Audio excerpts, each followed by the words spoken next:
Greetings and salutations. My name is Jake Query, and I have never been more pleased, except for a few weeks ago when we did the same thing, than I am right now by the fact that my guest, not in studio but on Zoom, is the very odd Derek. When you wave like that, and see, here's the thing. So you're remote here, right? And you've got that stupid grin on your face. You look frozen. But that is correct. I'm not there in person. We can't really tell that you're remote because they've done a great job here, except for that when you put your hand up, you're in front of a green screen that says Bailey and Wood Mortgage Lending, which we appreciate, but then you kind of glow and it's very obvious. Yeah, don't do that. Yeah, don't do that. What if I back up and then come back in? You look like you have tracers. Definitely don't do that. Yeah, no, that's not working. This is fun. Yeah, that ain't working for me. Nonetheless, that is Derek Schultz. That is not Josh Kaufman on your screen. That is Derek Schultz. Who are you a little under the weather? Is that the deal? Yeah. So I don't think it's COVID. I still have some. I have like a whole stack of those at-home tests still. I think some of them have expired. I'm going to take one, I think, after the show today. But being the co-host, partner, best friend that I am, I knew that you had a trip coming up to Europe. So I thought to myself, well, I don't want to get Jake sick for his trip to España or wherever you're going. I think that's where you're going. Correct. So I decided to make the responsible adult decision and stay remote. And I knew that we pulled this off last time. When was that? Was that August? It was sometime over the summer when I legitimately did have COVID. So I texted Jordan at like 8 this morning, was like, hey, how hard is it to set up the monitor in the studio and do this again? And Jordan, being Jordan, he knows how to do all that stuff. So happy to still bring the show to you today because especially Jake, a Colts win, right? We didn't want to miss that. Correct. Well, I'm glad that you are able to virtually join us here in the Lou Malnati's studio. Lou Malnati's, again, thanks for having us out just before the Colts' Thursday night performance. That was the highlight of that Thursday night game, even though the Colts got the win over Denver in Broderpool, where we were for Lou Malnati's. But, Derek, listen, the Colts and Jacksonville, this was probably their best performance. I realize Jacksonville is not a team that you should probably do backflips over dominating, and I'm not saying they dominated them and they got down early, but they did what they had to do. I thought the real key to the game was the Colts deciding to go offensive rhythm-wise and go fast-paced and, go with the no-huddle and allow Matt Ryan to not only be protected but to get in rhythm, and that's the Matt Ryan that Indianapolis went out and made an effort to get from Atlanta. Yeah, I think you could take the probably right out of it. I mean, that offensively speaking, that was worlds beyond what we had seen in the first 5 games from them. That was by far their most complete and best offensive performance of the season. And that's really, for all the doom and gloom of the first 5 weeks, Jake, I just wanted something, the Colts to give us something that we could hold on to be hopeful about moving forward. And they really didn't do that in the first 5 weeks. The way that I would describe it is, look, yeah, 2-2-1 is great, but the Colts didn't win twice. They didn't lose twice. That's how I looked at it. I mean, the Chiefs game, they didn't really go out and win. They just didn't lose it. Certainly the Denver game, you would say that about. Somebody had to not lose that game, and the Colts were lucky enough to not lose that game. This felt like a game trailing late after that, what was it, a 19-play drive for Jacksonville? Boy, and a time-eating drive. Yeah.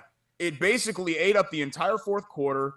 They marched right back down the field, and they took that game. Not only did they take it via field goal, and I would have taken a field goal. I would have happily taken a Chase McLaughlin field goal, right? I think Colts fans feel the same way. But to throw the haymaker that they did with Ryan hooking up with Pierce, it just felt different, that win. And again, it's just one game of 17, and you don't want to overreact to losses and you don't want to overreact to wins. But, Jake, it's the first time that I have felt encouraged about the Colts in a post-2022 performance. Yeah, that's fair. I think if you were to take the game and break it down into one play, and I have a feeling this is a play that we will talk about later in the program as well, but the touchdown pass to Alec Pierce to seal the game. The Colts have a 3rd and 13. They're in field goal range. You're thinking they probably just want to get a little bit more, set up for the field goal, and they get a look. They get a defensive look that they like, and Matt Ryan after the game saying, I was confident in being able to throw that ball to Alec, talking of Alec Pierce, because he's so good at getting himself open and making those catches. This is a guy who earlier in that game surpassed Dan Marino for 7th all-time in passing yardage in NFL history, speaking that favorably about a rookie wide receiver. To use that word confident about a young player that is just starting his NFL career, Derek, that is massive, not only for the Colts right now, but moving forward. Yeah, no question. And the funny thing about Pierce is that if you actually just add up the totals, I think he was only the Colts' 4th leading receiver yesterday. Pittman with the 134 yards. Paris Campbell had a really nice game. And out of the backfield, Deion Jackson had 10 catches for 70-something yards. So I just think that the fact that Pierce has that big play ability already is so important. And he's already really kind of established himself as the Colts' second receiver. For the things that we maybe didn't expect going into the season, that where the Colts have actually overperformed, I think pass catcher ultimately is one of them. And look, it's not a great wide receiver room. I think we know that. But so far this year, it hasn't been a bad one. And that's an upgrade over certainly last year's wide receiver room and the last couple of years where it's just been a mediocre to bad wide receiver room. And this isn't mediocre to bad anymore. And a lot of that has to do with not only the continued ascension of Michael Pittman as a number 1 type wide receiver, but also the quick ascension of Alec Pierce. I mean, Jake, we're talking about 4 weeks because he was bad in week 1. He missed week 2. So we're talking about 4 games here for Alec Pierce. But there have been 4 very, very good performances where he has made big time, elite level, go up and get it type plays. And you know what? Look, credit where due, Derek. You got to give some credit to Paris Campbell as well, because we have been on Paris Campbell. We've criticized Paris Campbell. We've almost written off Paris Campbell. Is Paris Campbell going to be a dynamic Andre Rison in his prime level stretch, defender? I don't know, or receiver. I don't know about that. But he was almost a possession receiver yesterday, but he was a good one for them, and he made a huge play with the touchdown from an athleticism standpoint and was a solid, took snaps every time they were out on the field offensively. Got to give credit to Paris Campbell. Yeah, you do. I kind of view him as the wide receiver version of Nyheim Hines, where he clearly is a very gifted athlete and he has a skill set that is unique, but he's not, I don't think at this point, and I'd say the same thing about Hines, he's not ever going to be like this game breaker that we thought that maybe he could eventually be. But the good thing is that at least Paris Campbell is healthy and showing that he belongs.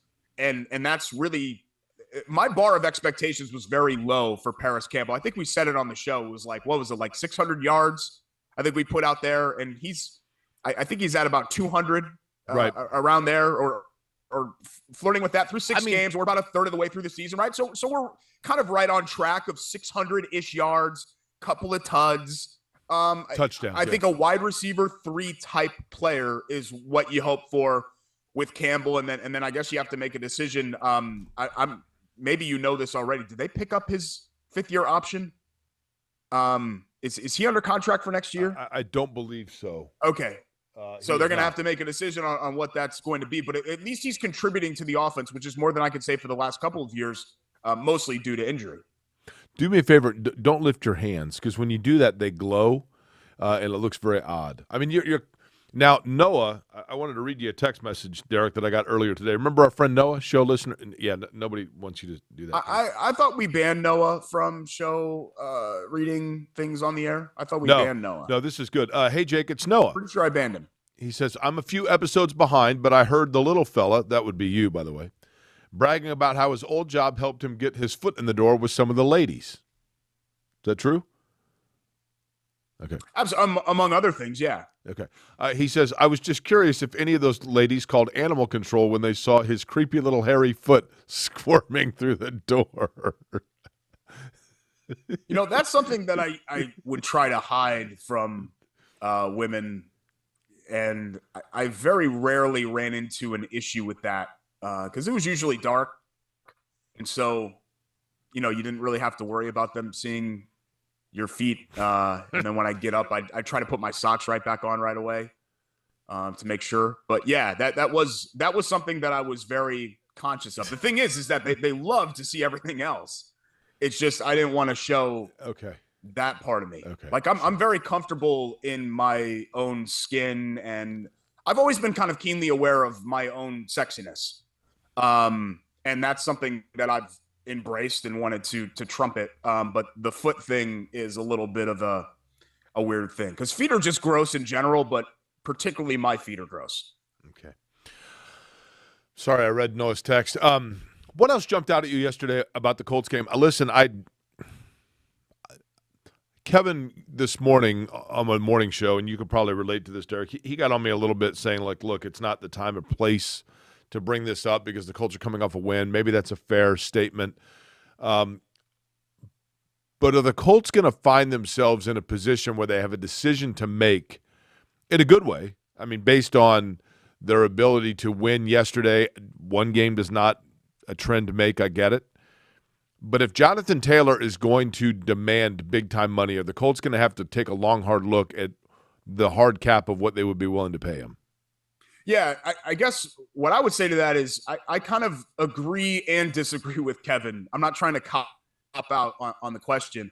I agree with him in the sense that the Colts have a million other things going on right now that are more pressing, right, as it pertains to this season than forecasting out on what the future is going to be with Jonathan Taylor. But this was something that kind of followed them with Quentin Nelson too, remember?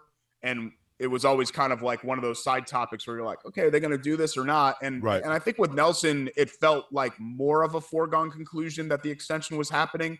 I think with Taylor, it's feeling less so. And I'm not saying that because but Derek, yesterday kind of illuminated that to an extent to me. Yeah, but I guess my point is, Jake, is that I didn't need yesterday to show me that Jonathan Taylor or any running back is not worth investing $20 million in. You know, right. Like that's the way that I've always felt. And that has nothing to do with Taylor or with Derrick Henry. I don't think running backs are worth that amount of money because at the end of the day, I don't think that affects winning and losing as much as quarterback play or as much as having a dynamic wide receiver or as much as having a dynamic pass rusher. Like there are other positions on the field that you invest in that I think have far more to do with winning and losing consistently than what you have at running back. But I do think that it's going to be a very, very difficult decision for the Colts to make because he is one of the biggest stars of the team. He is unanimously well-liked.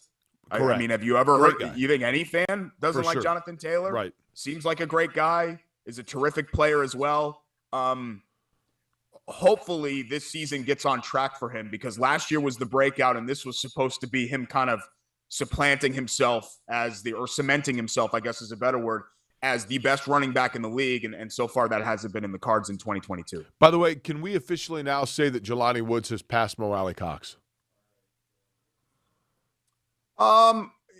Yeah, I think already as a playmaker he has. I think he has already become what the Colts had been hoping that Mo Alley-Cox would consistently be. Correct. With his athleticism and being able to be that red zone threat because we've really just – it's been too far in between when it comes to Mo Alley-Cox as the red zone. It happens every once in a while, but then you go like 8 weeks without it happening. I don't think, and I don't know this, Jake, like I'm not in the Colts coach's room or anything. I'm not sure they're fully comfortable with Jelani Woods in all the other areas of being a tight end yet. I think they want to get him on the field and use him as that red zone threat. But, you know, a lot of people are asking, well, why don't they get after Woods more? Why don't they use him more? And you saw how behind he was in camp. I mean, essentially, he was their third tight end in camp. There was question at one point, I think, of like whether or not he was going to get on the field this year, right? He did not have a great offseason. And I think they know that there's a pretty steep learning curve there. But the fact that he's contributing at all as a rookie is obviously a really positive thing. And it goes back to early in our conversation about pass catcher. Like if you're looking at the things that have been most surprising about the Colts through 6 games, I think the thing that I'm most surprised about is that they actually have had nice contributions from their in-house pass catchers. Derek, it's too bad that you're not in studio because if you were, I could throw at you some of the fabulous Lou Malnati's tomatoes here. But it doesn't. Hey, you want to try? Yeah, no, that's disgusting. You're sick too, so shut your mouth, please.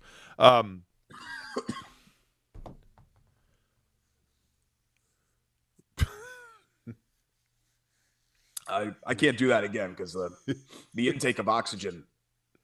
It's time to go cooking, though, right? Yeah. Lou Malnati's Who's Cooking. Lots of options here, which is nice to have.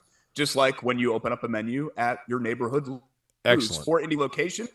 Our favorite, the dine-in location, exclusively dine-in as far as the others are concerned, which are just takeout and delivery in Broad Ripple. And then you have the other ones, takeout, delivery, West 86th Street across from Rebuff High School, up in Carmel, down in Greenwood, and coming soon before the end of the calendar year in Avon. So they're pretty soon going to have 5 Central Indiana locations of Lou Malnati's. Order.loumalnatis.com. You can get the wings. You can get the pizza. They got the traditional, obviously, the world famous pie, but the white pie, Jake, which was just released last week, available not only in deep dish, but also in thin crust. Huge, huge hit. Yeah, it was very, very good. Fabulous. Absolutely fabulous. We have given this award already to Deion Jackson. We've given it to Alec Pierce. You know, both of those guys were terrific. We gave it to Michael Pittman in week 1, if I'm not mistaken. I don't think, and you tell me, Jake, if I'm wrong here, my memory might be hazy. I don't think we've given it to Matt Ryan yet. Have we? No. Well, he hasn't been cooking yet, right? Well, yeah. I mean, I think the only time that you would have really kind of considered it was maybe he played well, I thought, for the most part in the Houston game in week 1, and the offense did pretty well. But this was, on Sunday, clearly the best that this offense has looked, and Matt Ryan had a lot to do with that. They got him, as you mentioned, in that quick offense. He was getting the ball out, and he got in rhythm, and he looked fantastic. He sprayed the ball all around the field. There were so many guys that got involved in the offense, and without the benefit of having any kind of running game at all, the Colts really moved the ball against a Jacksonville front that frankly dominated them just a couple of weeks ago. So I think Matt Ryan deserves all the credit in the world for that. And also, Jake, this is the first time in the post-Luck era that I feel like you have a quarterback who you're comfortable with trailing with the ball late in the fourth. Good point. Yeah, sure. You know, no offense to Phillip Rivers, who was very good in 2020. I don't think you'd say that about him, and I know you wouldn't say that about Jacoby Brissett or Carson Wentz. So maybe it's not saying much considering who the other post-Luck quarterbacks are, but I think if there's one thing that Ryan, and he struggled this year, and he deserves the blame that he's got on this show and elsewhere for how he played in the first 5 games. But if there's one constant with Ryan, it's the fact that he can shoulder the load. Even at 37 years old, he can still do that. Derek, I think what the Colts did that was the right decision was not only, and we haven't even really talked about the changes they made at the offensive line, but they went to a no huddle that allowed Matt Ryan to not only get in rhythm, but also to kind of keep Jacksonville's front 4 at bay a little bit. And it allowed for Ryan, who can be a hot, streaky quarterback, it allowed him to get hot and streaky and ride that. And so kudos to the Colts for making that change and for Matt Ryan then feeling his way through it. Speaking of feeling his way through, we're going to feel our way around the rest of the NFL next, including our Love That Play, brought to you by the good guys at Love Heating and Air, when we return to a virtual but somewhat realistic. Thanks, Derek. It is Query and Schultz here, ISC Sports Network.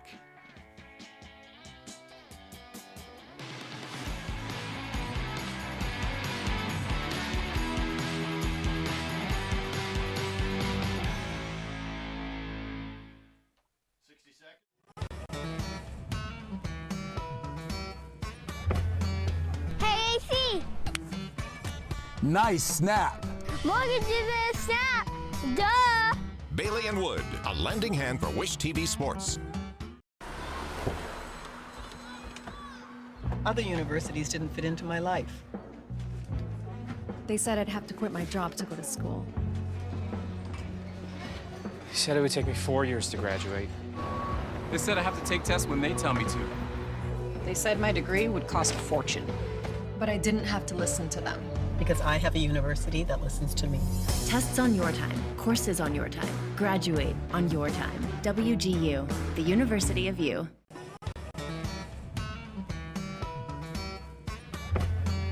Hey, AC. Nice snap. Mortgage is a snap. Duh. Bailey and Wood, a lending hand for Wish TV Sports. That's what I'm talking about. Yeah, but they have another one that was a standalone Starbucks store that they So closed. what I'm saying is, like, there are two so one part of the circle is too dangerous and the other's not? I don't know. Derek, apparently we're back. It's your turn to talk. Hi. Welcome back to Query and Schultz. You're always saying ISC that you Sports want to Network. take it out of break, and then it's your turn, and you're just sitting there. Jake, I'm not in studio, so I have no idea when we're back and when we're not. Don't they tell you in your give me earpiece? just You can't hear in your earpiece? I can hear in my earpiece. the slightest bit of help. I need just like a little tiny shred of assistance while I'm remote here, while I'm nursing myself back to health to be able to conduct this show. So please, moving forward here, we'll just do that again, guys. All right, ready? Okay, 3, 2, 1.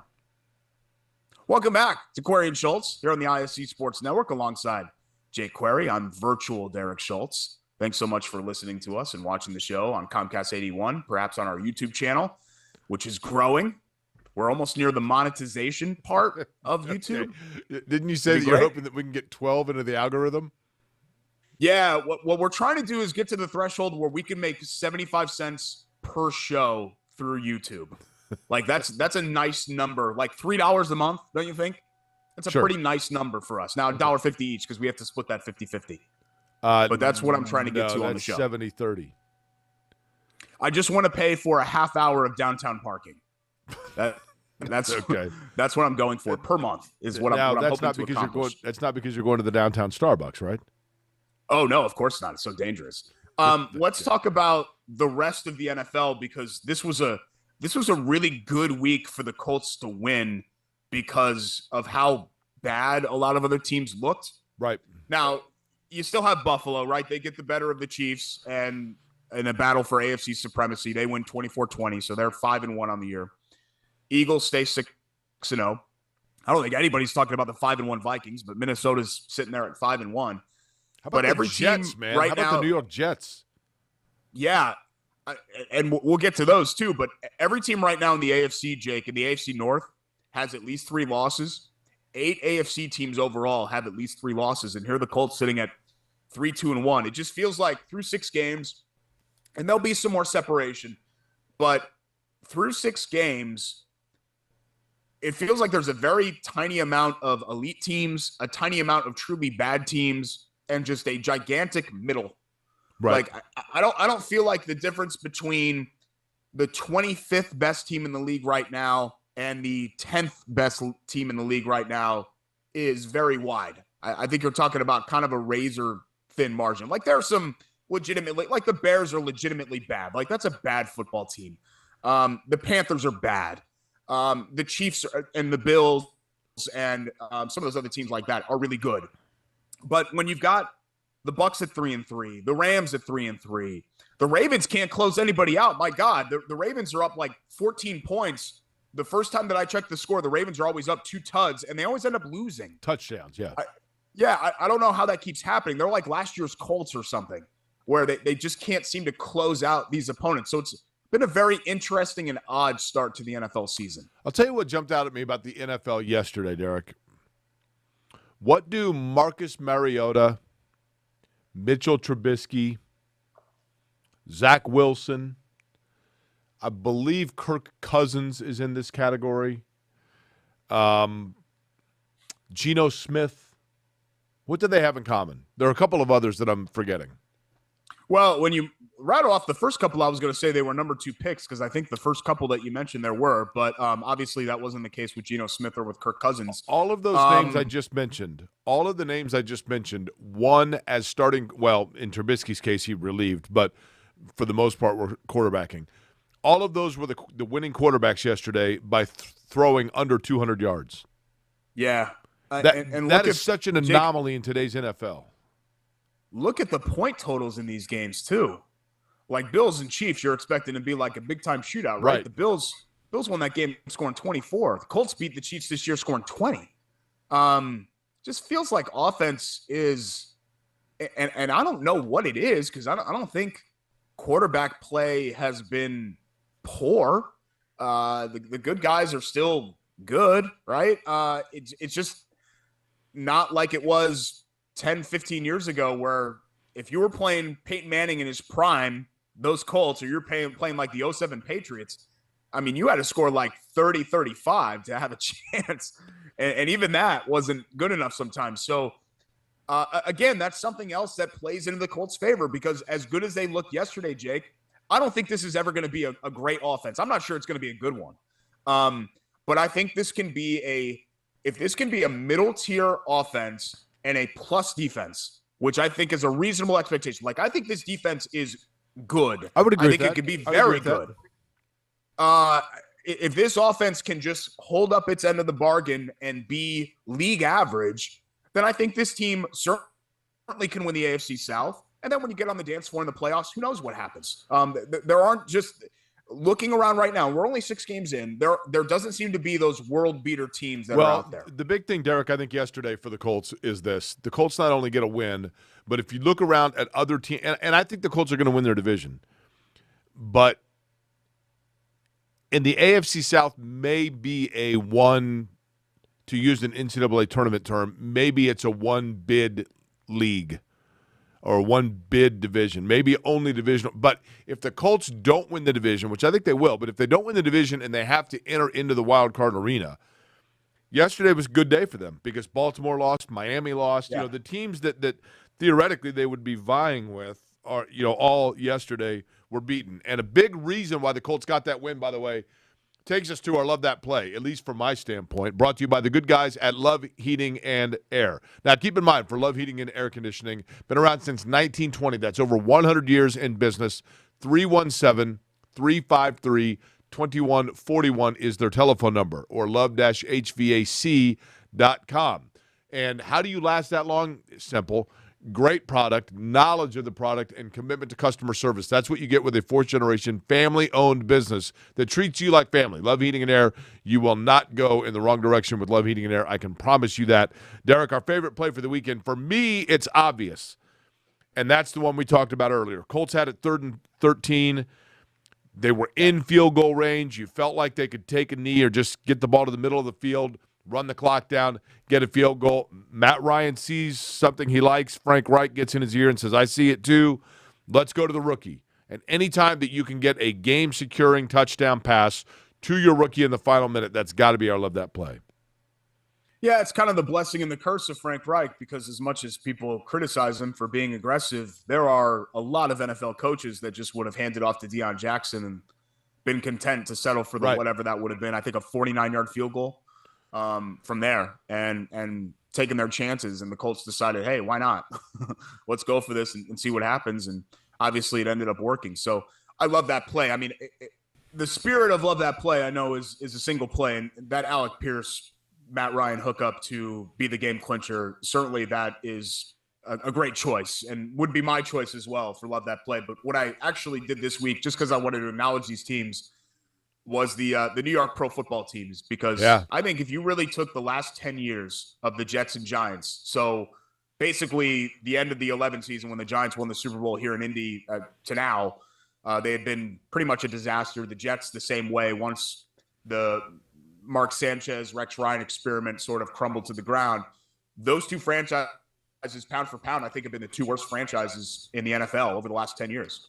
I mean, people would say Jacksonville, but Jacksonville was a quarter away from a Super Bowl appearance in 2017. Now, that season was a massive fluke, but still they had something to show for the last 10 years. The Jets and Giants didn't. So for the Jets to go to Lambeau and dominate the Packers and get out to 5-2 start, and the Giants keep winning somehow to be 5-1, you would have been laughed out of the room, Jake, if you would have suggested that 6 weeks into the season, the Jets and Giants would be firmly in second place in their divisions and also atop the wild card standings in both of their conferences. Jets are 4-2, right? Yeah.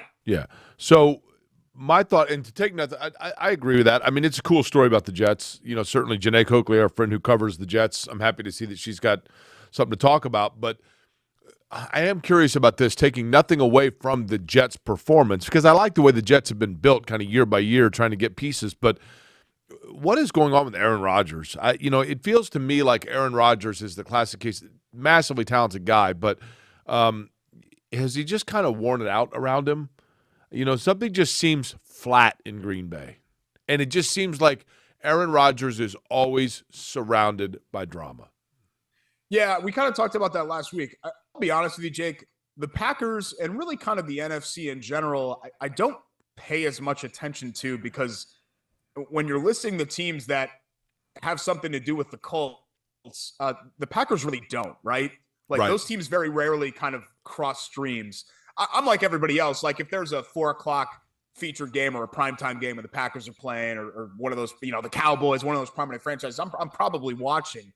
But I'm really paying attention to what like Jacksonville, Tennessee, and Buffalo are doing. I'm not really that much paying attention to what's going on with Green Bay, but I'm seeing just kind of on the periphery the struggles that they're having. I don't think an Aaron Rodgers offense should ever have 10 points in a 60-minute NFL game. Right. That should never happen. Because he's still at the peak of his powers. I mean, he is still an MVP, elite caliber player. And I'm not going to hang it all on him because I don't think it's ever just all one person's fault. But yeah, you do kind of wonder. It's been an interesting last 2 or 3 years, particularly for Aaron Rodgers in the public eye. When we come back, speaking of quarterbacks, there is a local school from a collegiate standpoint that just found out that one of theirs is going to look elsewhere. And we'll let you know about a team that right now might be the hottest in the state. Chirp, chirp. And we're going to be there on Saturday. We'll let you know what we're talking about when we come back, talk a little college football. We'll do it on the other side here. Query and Schultz on the ISC Sports Network.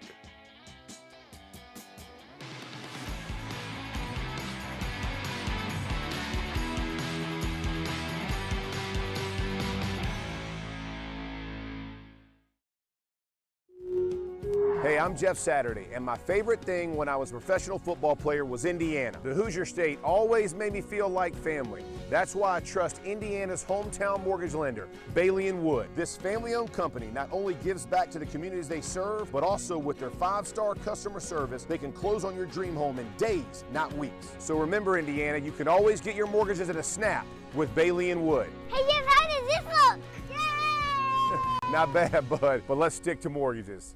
McCulling in time. Oh, no! It's good. This one is good. There you go. Wow, Dawson makes a great catch. Spin, win, 3, bury it for Leland Walker.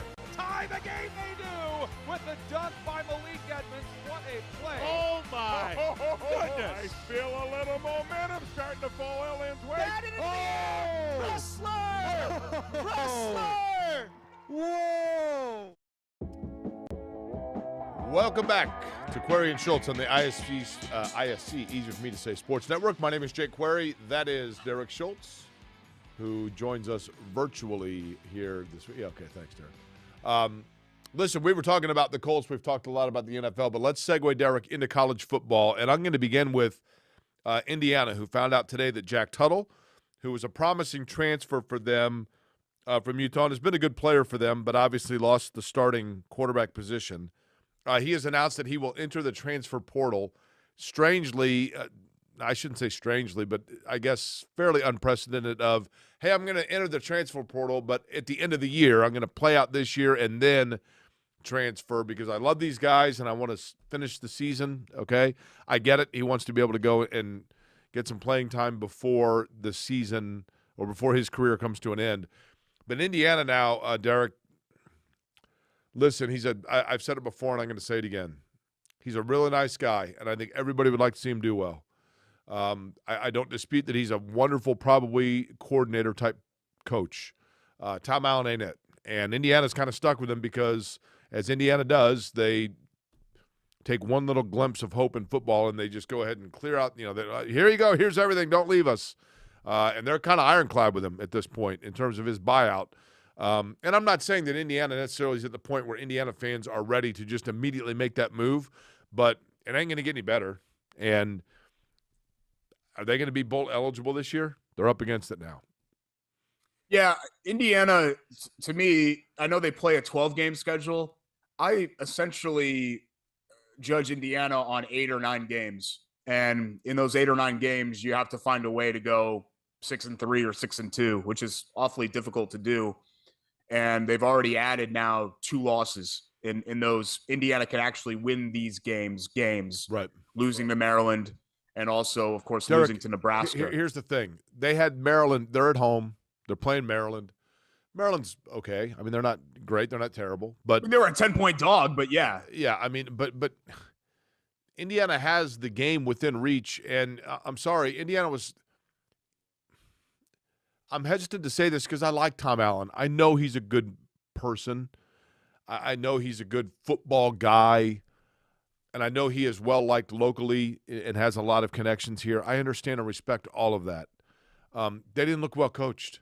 They were sloppy. They were undisciplined. They made mistakes. They didn't look prepared. It just wasn't a good look for them.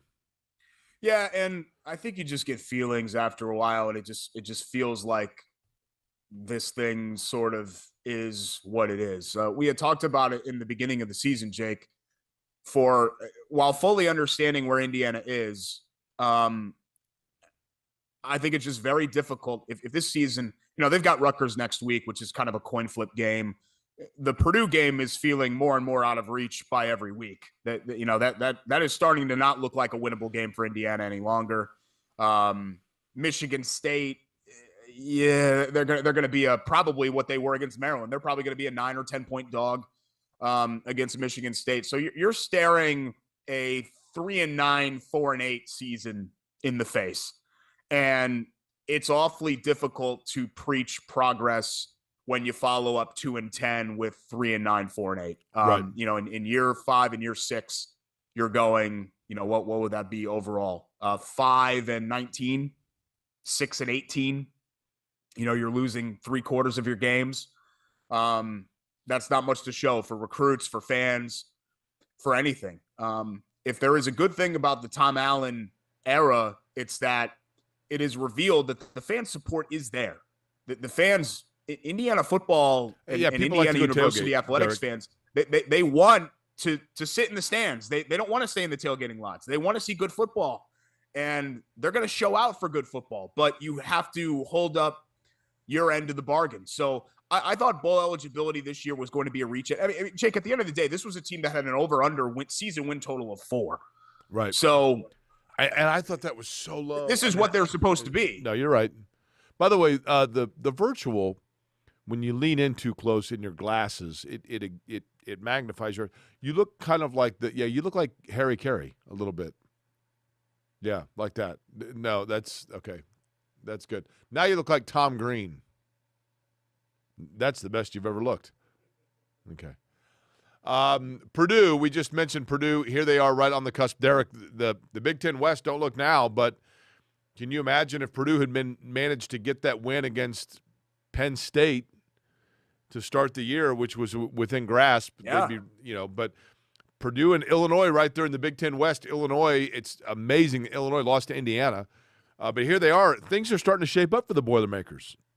Yeah, I mean, this October was a make-or-break October for their season, and they're 3-0 through October. And Nebraska was probably the easiest one, and they really pushed them. Defensively, I think Purdue had several defensive breakdowns that they're going to have to clean up because Nebraska has some athletes. Nebraska should not have been able to score as easily as they were able to score. But Aiden O'Connell, now that he's healing up, is as good as advertised. Charlie Jones has added a whole new dynamic to this offense.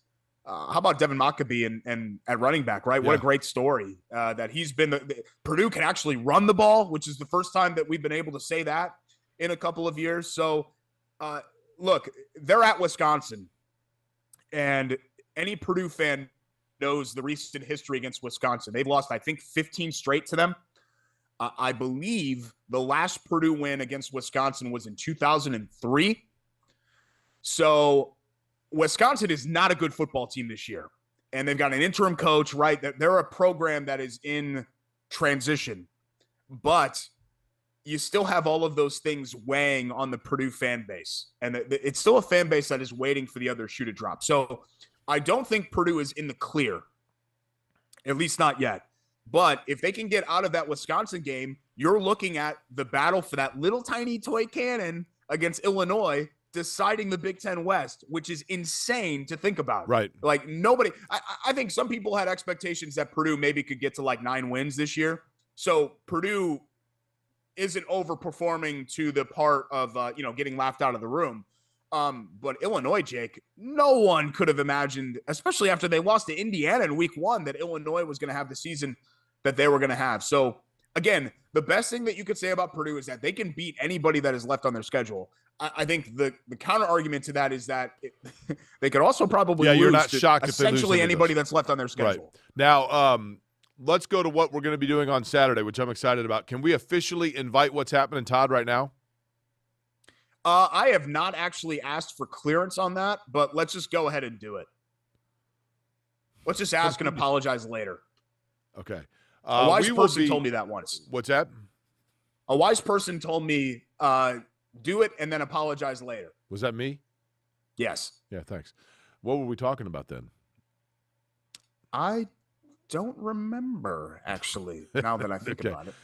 You see I just right remember behind- that. I mean, it's the only advice that you've ever given me. I've asked you for advice a million times, and that's the only thing that you've ever imparted upon me. I'm glad that you know the wise elder of which to turn when you have questions. Right behind Derek, you can see it. Schumann Stadium up in Muncie. Just $15, by the way. $15, which is fabulous. There's a great shot of it. Thank you, Derek, for moving your melon out of the way. $15 gets you into that fabulous facility to see Division I college football, and right now see a team that is looking for its 4th straight win as the Cardinals of Ball State will be taking on Eastern Michigan on Saturday. And, Derek, we're going to be there in Muncie once again, right?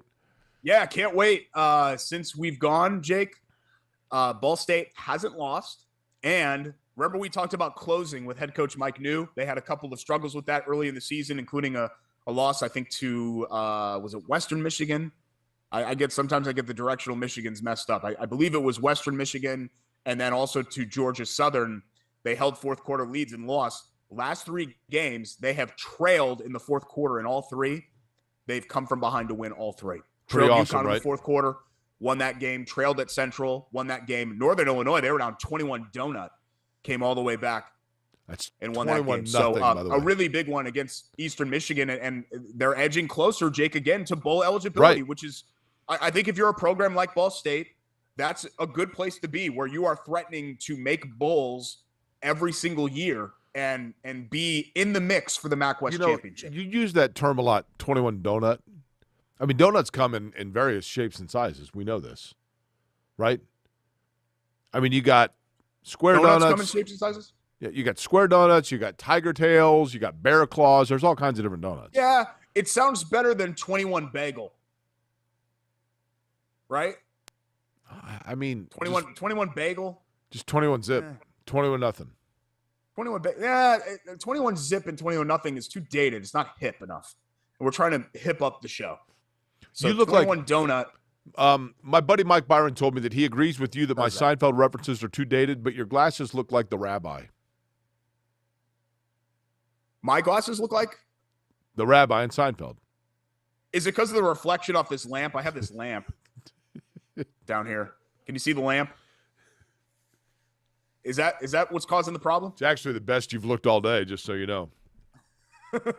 Was I disappearing from the screen? Speaking of disappearing, we're not even going to talk about your Notre Dame Fighting Irish taking on Stanford or preview the Notre Dame Clemson game, which is just a couple of weeks away, right? Yeah. The Notre Dame game, I don't know, Jake. Very rarely am I shocked with the result. Notre Dame went to North Carolina and just did whatever they wanted offensively against a competent North Carolina team. Like, you follow the ACC. North Carolina's not great, but they've got some dudes, right? Yeah, that's fair. That's a competent team. They're probably going to be a bowl team this year. They beat BYU, who physically speaking is a big physical team who had some success and was ranked in the top 25 at the time that they played them, even though, they're probably not a top 25 team. They're probably more like a top 40 team. Stanford stinks. Stanford hadn't beaten an FBS opponent in a year. Right. They had gotten completely run in their 4 games against Power 5 teams, giving up 38.5 points per game. It's a program that's in complete disarray. They're probably going to have to move on from David Shaw because things have just crumbled the last 4 years for them. There was just no reason to think that Stanford was going to go to Notre Dame Stadium and win. It's not that Notre Dame is a great team. It's just that there was no reason to think that Stanford team was going to do that. And now, I'd argue, and people are going to agree with this because Stanford is a program that has prestige, right? They've won Rose Bowls and all of that. I would argue that the Stanford loss is actually even more unforgivable than the Marshall loss. At least Marshall, you could say, okay, it was early in the season and blah, blah, blah. You put all that into Ohio State, whatever. Stanford was just a complete no-show. I mean, you talk about laying an egg. They were awful. Or a donut. Against a bad team. Are you worried about Notre Dame hosting Clemson? Am I worried about Notre Dame beating Clemson? No, Notre Dame are you worried about that game as a Notre Dame, if you're a Notre Dame fan? Well, yeah.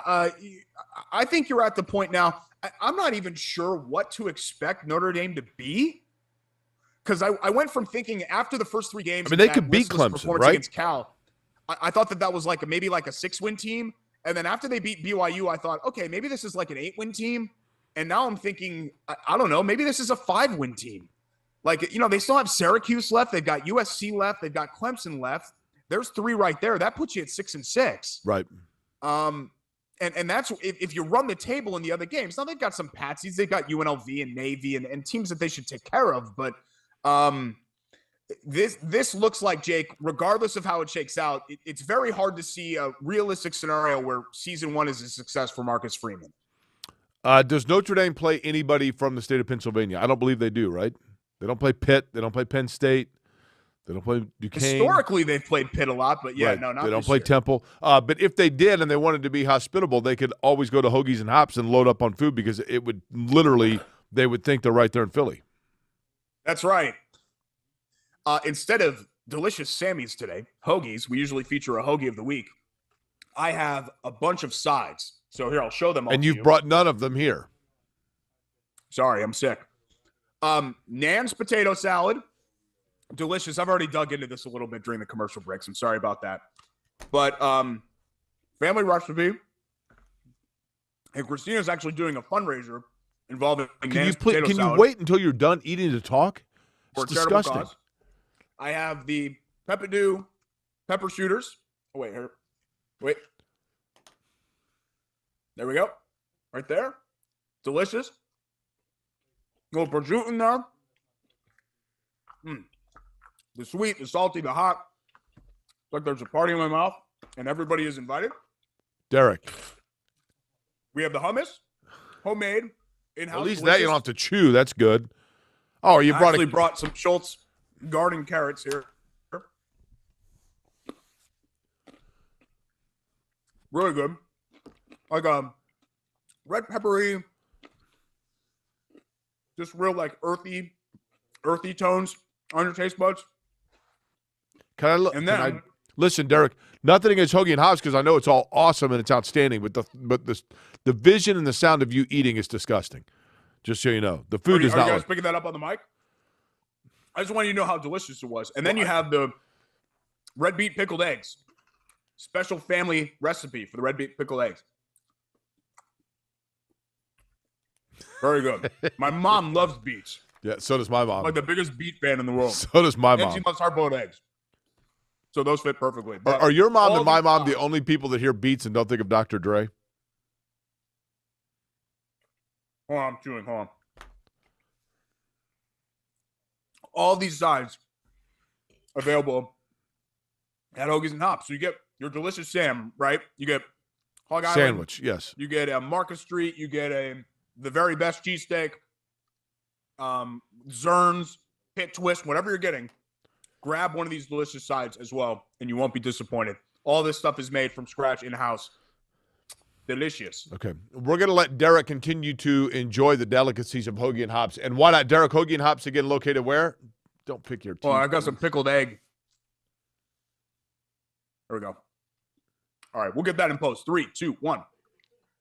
Wait, hold on. It's still 3, 2, 1.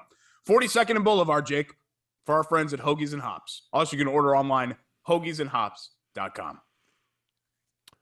Another team in town is going to be firing up its season. We will get to that. We'll also talk a little Sage Move of the Week when we return to Query and Schultz here on the ISC Sports Network.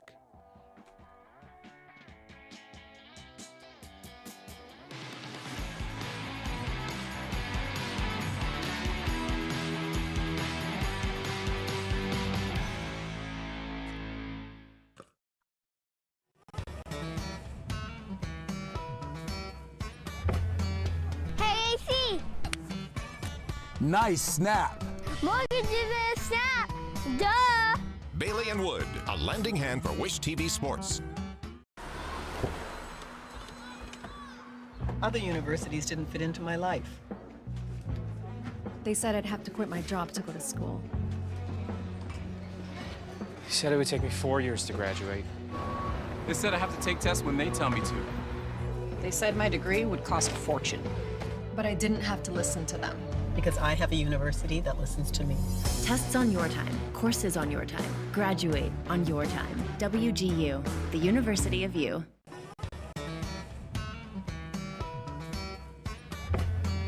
Hey, AC. Nice snap. Mortgage is a snap. Duh. Bailey and Wood, a lending hand for Wish TV Sports. Welcome back. It's Corey and Schultz here on the ISC Sports Network. You know, Jake, and I've got WGU Indiana behind me. We got our stage move coming up. We forgot to actually, we did all the delicious hoagies and hop sides. We forgot to actually award our Hero of the Week. Oh, that's right. So I forgot about that. That's right. So let's go ahead and do that. I've got my nominee. Go ahead. While we were on the college football topic, how about Jalen Hyatt? Caught 6 passes, 5 went for tuds, 207 yards, and looked like the best player on the field at times in the game against Alabama, which is really hard to do. Just a monumental win for the Tennessee program to end a 16-year losing streak. And Derek, not a monumental Alabama and declare themselves as a national contender, and not a monumental radio call. Like the guy. I don't know if anybody. It was so flat. Yeah. I mean, the Tennessee radio play-by-play voice, I was actually driving in Nashville and was like, oh, my goodness, we could actually listen to this the end of the game on the Tennessee radio network, and we turned it on, my buddy Byron and I'm like, wait a minute, is this the national? Because literally the Tennessee broadcaster, I mean, he was excited, but I'm like, you just beat Alabama for the first time in forever in front of 105,000 people, and they're ranked number 1 in the country in the marquee game that the entire country's watching. And it was like a 50-yard field goal. It was like the opposite of was it the App State Hail Mary? Yeah. I mean, like the opposite of that call. Like you want somewhere kind of in the middle of the spectrum of frothing at the mouth. It sounded like hey, it's caught by David Tyree. Like that's what it reminded me of. It sounded like he was calling a third quarter field goal make against Furman in September. You know? I think the problem is, and look, Jake, like I hate doing this. Like I never really look at you and I don't take ourselves seriously. So like I always get kind of I don't take you seriously. That's correct. People are like, oh, your profession of broadcasting, right? Like I don't treat it like that. And I'm hesitant to criticize other broadcasters like that, but I just think that it did not meet the moment. That was the biggest win for Tennessee football in 20 years. It did not match the emotion of the common volunteer fan. And when you're the voice of the team, the voice of the fans, you have a responsibility to live up to that. And I think that call fell way short. Yeah, that's fair. By the way, my hero of the week. What a win and what a game. I totally. mean, you know, you talk about college football always delivering. Man, we just had a tremendous Saturday night. It's going to be a really fun season and hopefully a really fun playoff.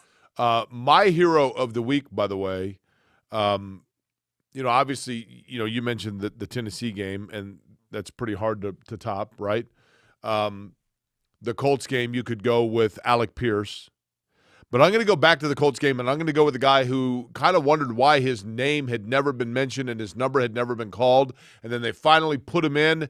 And I'm not saying that one game is a season, but Dennis Kelly coming in at the left tackle position, they make the move, they put him in there. That seemed to solidify that offensive line. And for a veteran player who's been waiting for his turn, I thought he was a hero in the way that he protected Matt Ryan and allowed the Colts to get things going.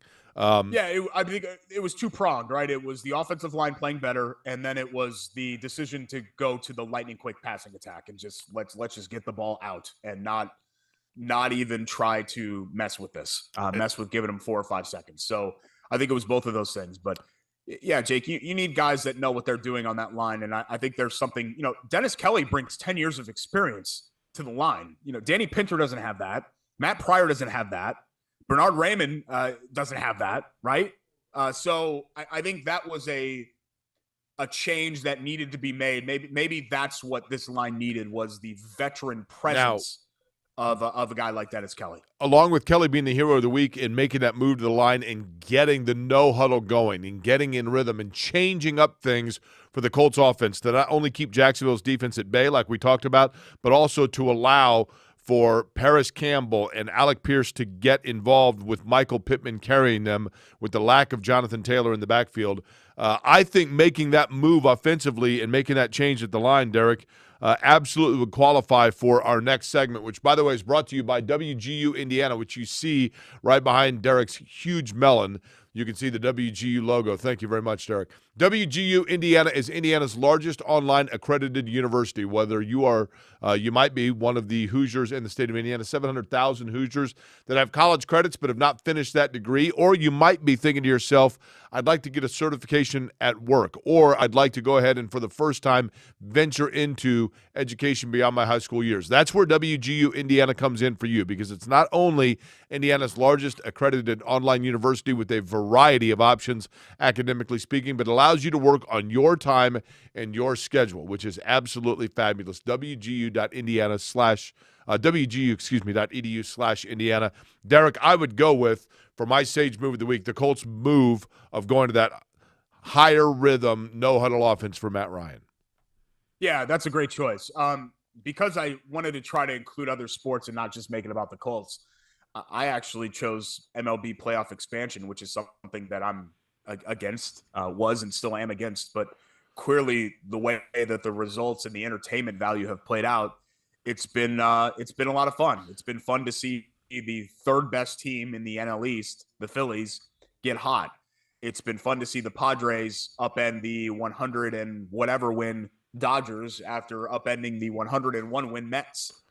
So as frustrating as it is to see a 6-month regular season become increasingly meaningless based on short series baseball, the entertainment value itself has been a lot of fun. And you could ultimately, we're taping this right now on Monday, tonight's result still pending. You could ultimately have a Final Four that includes 75% of is San Diego, Cleveland, and Philly. And yes, Philly is a major market, but Philly really hasn't had any kind of success over the last 10 plus years. San Diego is San Diego, right? How many playoff series have they even won ever? 2, I think, 3 maybe after this year. And then Cleveland, who's been in the mix a lot, but has not won a title since 1948, the longest drought. I think it'd be really interesting to see. I'd like to see the Guardians do it, but I understand that Major League Baseball probably would love to see New York in as well for the obvious reasons for the Yankees, but we shall see what happens there. In terms of, Derek, our quick hits, I guess we should lead off with the fact that this is the week that the NBA season gets underway for the Blue and Gold. Yeah, so Pacers open with 3 straight home games. They've got Washington, San Antonio, and Detroit. I think that's Washington. So, yeah, that's right, Washington. So that's Wednesday, Friday, Saturday. Their season win total in Vegas is 24.5. That's only above Houston and San Antonio. So I think it's important to attach the caveat to this season of this team's not supposed to be any good. In fact, they're supposed to be one of the worst teams in the league. But sit back and enjoy the process. Enjoy the growth. When positives show themselves, let's celebrate the positives. I think it's going to be a long season in a way, Jake, because I'm not sure they're going to be very competitive when it comes to a playoff berth. But at the same time, I think it's going to be a stress-free season and a season worth investing in because this is the ground floor. The Pacers have to build it up from here, but here it is. This is the ground floor, and this is what people, including me, wanted. They wanted to tear it down to the studs. Pacers did that. Let's see what they've got. And now, Derek, that's the first of our quick hits, but there are other things to discuss. Yeah, Tennessee wants their fans to pay for their goalposts. Did you see this? And I kind of get that both ways. I mean, the fans are the ones that tore them down, right? Jake, you're pretty smart in our business with how you display yourself, right? Your brand. They had to know that the PR of this, like, you can't just fork over the $150K yourself.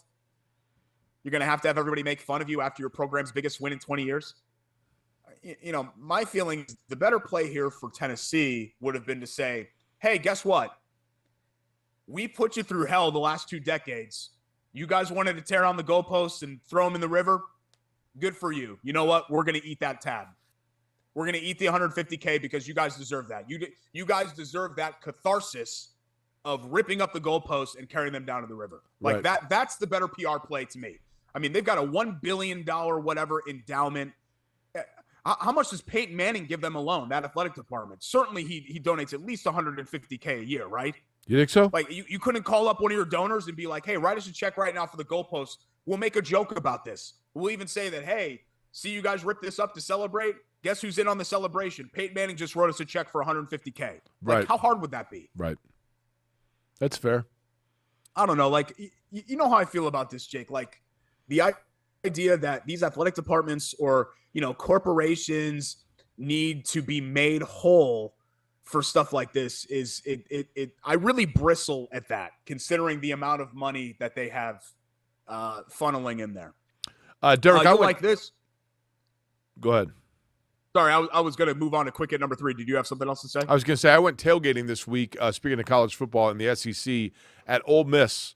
Auburn at Ole Miss. My buddy Mike Byron and I, as part of our Turhan Donner Memorial Road Trip, went through Oxford. And if you have never tailgated at the Grove in Oxford, Mississippi, and Ole Miss is not it's not Alabama, Auburn level in terms of their prestige of college football program. But the tailgating, absolutely top-notch. Highly recommend it. Great time.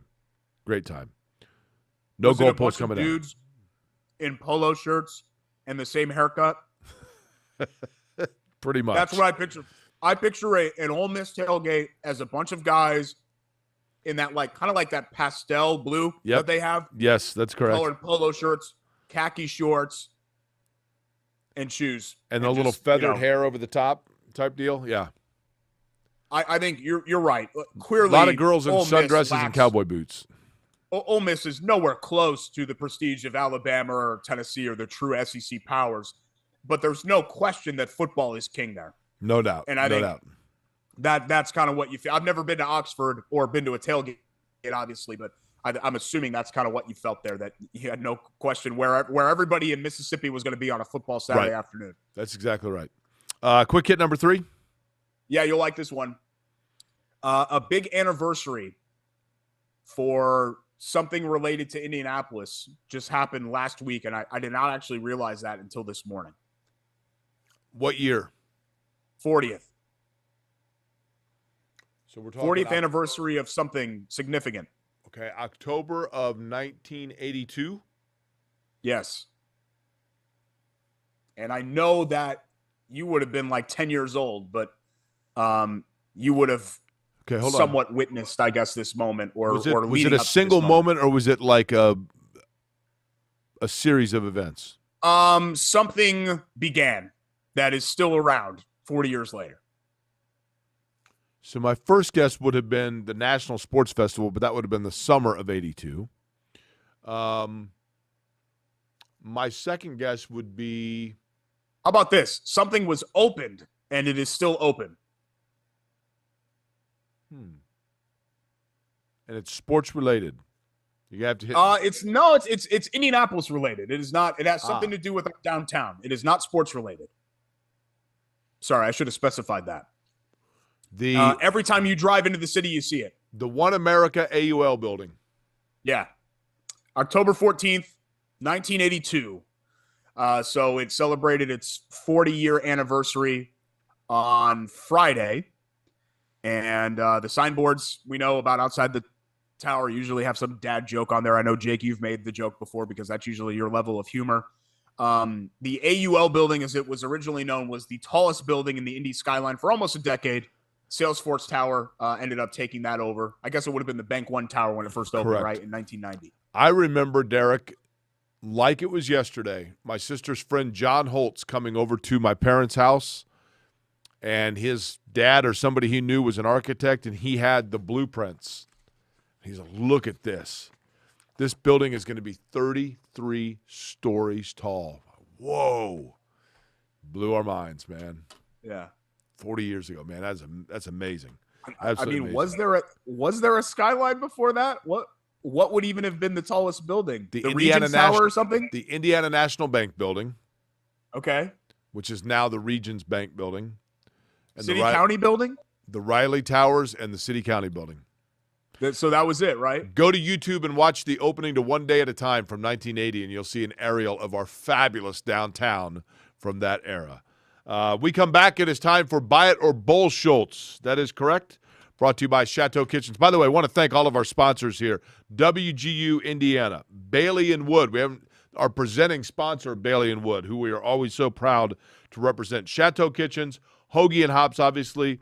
Love Heating and Air Conditioning, love-hvac.com, WGU Indiana, and Chirp Chirp Ball State as well, Ball State football. So a lot of sponsors all making Derek look good as they are in his background, but we all know actually in the forefront.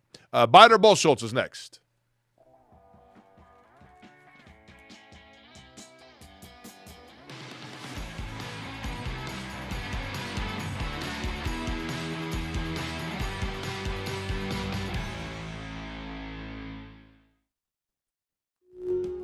Hey, I'm Jeff Saturday, and my favorite thing when I was a professional football player was Indiana. The Hoosier State always made me feel like family. That's why I trust Indiana's hometown mortgage lender, Bailey & Wood. This family-owned company not only gives back to the communities they serve, but also with their 5-star customer service, they can close on your dream home in days, not weeks. So remember, Indiana, you can always get your mortgages at a snap with Bailey & Wood. Hey, Jeff, how does this look?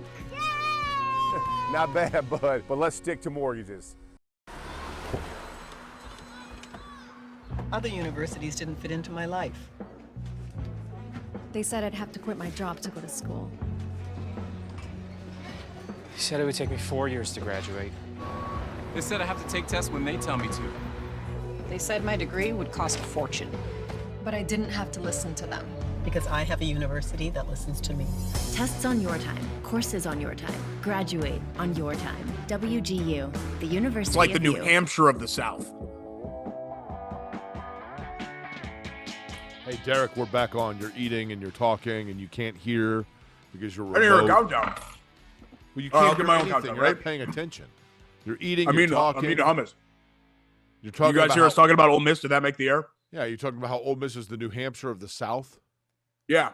Okay. It's just one of those states like you don't think about. Like I don't think a lot of people have been there, or it has a lot of like, I don't know, relevance.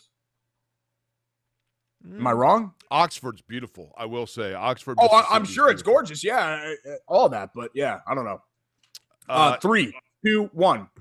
Welcome back for a final time. It's Corey and Schultz here on the ISC Sports Network Fooled alongside nobody, Derek. Jay Query. Actually, wait, this hand, right? Alongside Yes, that's right. alongside my buddy Jay Query. Pat him on the back right now. I'm Derek Schultz. Thanks for joining us. This portion of the show brought to you by our friends at Chateau Kitchens. That fooled no one. At Chateau Kitchens on Instagram and Facebook for the before and after pictures. Their job is to transform your space, whether it be your kitchen, a bathroom, a basement, anything on the interior of the home. Chateau Kitchens can come in and take care of that for you. Ryan, who's been our project manager multiple times, is a great dude. We love Megan, who has been our designer for a couple of projects, and the whole team, all the way from Stephen Moore, the owner, all the way down to the workers that they use, the electricians and the contractors and everybody else that they end up using. More than just they do kitchens, though, right, pristine Derek? work. More than just What'd you say? kitchens. More than just kitchens. Yes, anything on the interior of your home. I mean, kitchens definitely are the specialty, but like I said, they did our guest bathroom, and we're in the process of hopefully doing our basement as well with our friends at Chateau Kitchens. They bring you Buy It or Bull Bleep, where Jake and I go back and forth, and we give you a couple of statements, whether we buy it or it's Bull Bleep. Or we think it's Here we go bullshit. with statement 1. The Colts will get to 10 wins this year. Buy it or Bull Bleep. I buy it, actually. Part of that's based on their schedule. They are at 3 right now, right? They got to find 7 somewhere. They got to find 7 They would have to finish 7-4. I think they can do that. You got Washington in there. You got Houston.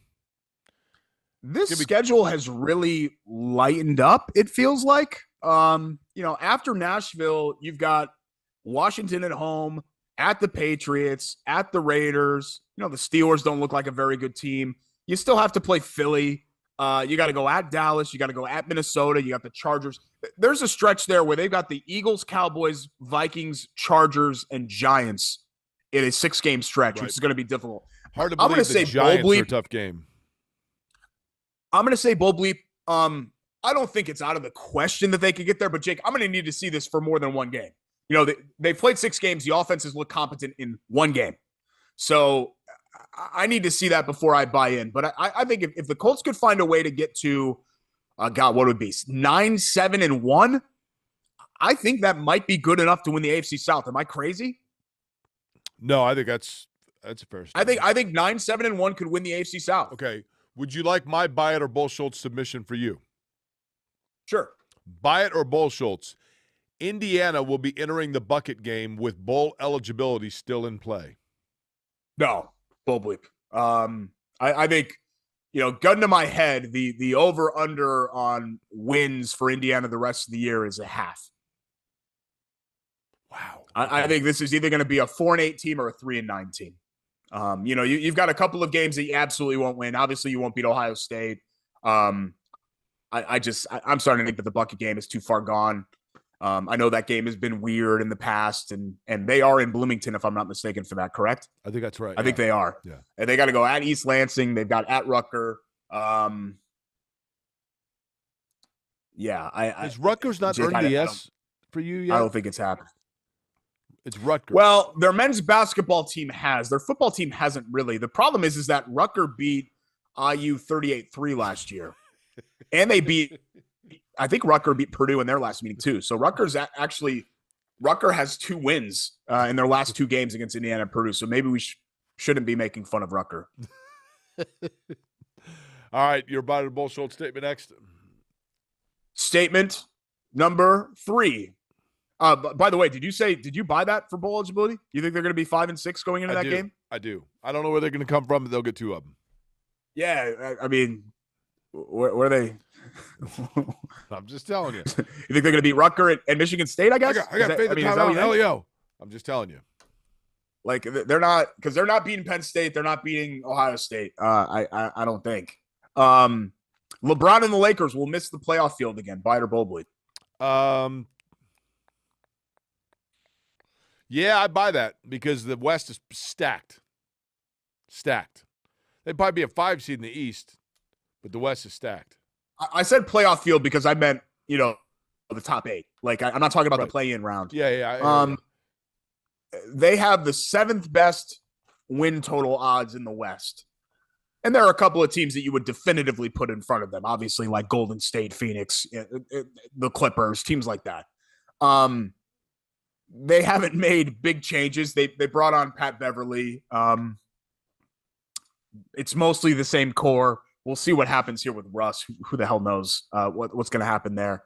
I'm going to say Bull Bleep. I don't think LeBron will allow it to happen for another season. But yeah, it's good that they got their ring, but you were hoping that you would get a couple of more competent seasons of Lakers basketball with the best player in the world, or at least one of the best players in the world in LeBron James, and you really haven't had that in the other seasons.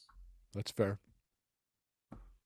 Gonna wrap up for the day, I guess. Is that it? I kind of miss you. I miss being there with you. We're doing just fine. Miss presence. Miss being there with my best friend, just shooting the breeze and doing all that. It's been wonderful, actually. Thank you for your consideration. I didn't want to get you sick, so I appreciate that. That's the reason I chose not to come in. I appreciate it. Thanks to all of our sponsors, Bailey and Wood Financial Group, obviously the presenting sponsor of this show. Don't want to forget about our friends at Lou Malnati's of the Lou Malnati's Pizzeria Studio. Christina, Donnie, and the crew at Hoagies and Hops.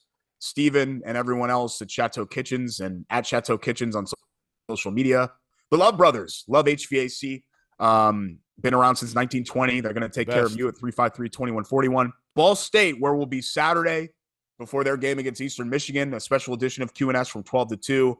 And Corey Elliott and all our friends at WGU Indiana. For Jake Query, I'm Derek Schultz. We'll see you Saturday in Muncie. That's right. Are we road tripping, by the way? Depends on your health. You owe me for gas for last time. Okay, I'll get you that. $4.29. I'll just Venmo me.